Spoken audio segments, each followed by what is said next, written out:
आपने कई तरह के ऐसे बिस्कुट खाए होंगे जिनमें कई सारे छेद होते हैं। ज्यादातर लोगों को यही लगता है कि बिस्कुट पर ये छेद सिर्फ डिजाइन के लिए बने होते हैं, लेकिन ऐसा नहीं है। दरअसल बिस्कुट में ये छेद करना इनकी मैन्युफैक्चरिंग का एक जरूरी हिस्सा होता है। इसके पीछे भी एक तरह का विज्ञान छुपा है। आइए समझते हैं। बिस्किट में बने इन छेदों को डॉकर्स कहा जाता है। इनको बनाने के पीछे की वजह को आप इस उदाहरण से समझ सकते हैं कि जब कोई मकान बनता है तो उसमें भी वेंटिलेशन के लिए छेद या जगहें छोड़ दी जाती हैं ताकि हवा पास हो सके। बिस्कुट में छेद करने के पीछे की वजह भी कुछ ऐसी ही है।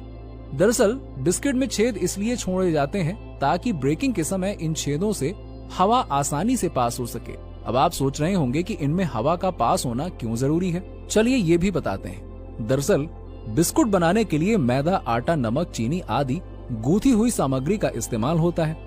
इस सामग्री को सांचे में फैलाकर एक मशीन के नीचे रख दिया जाता है और मशीन उनमें छेद कर देती है।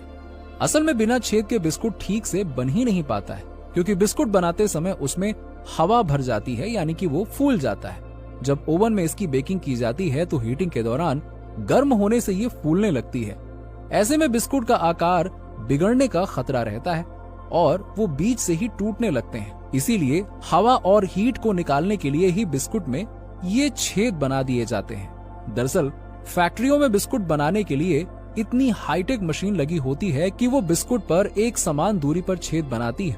ऐसे में आम आदमी को देखने पर लगता है कि वाह, ये तो बहुत ही शानदार डिजाइन है और खाने का मन करने लगता है। दोस्तों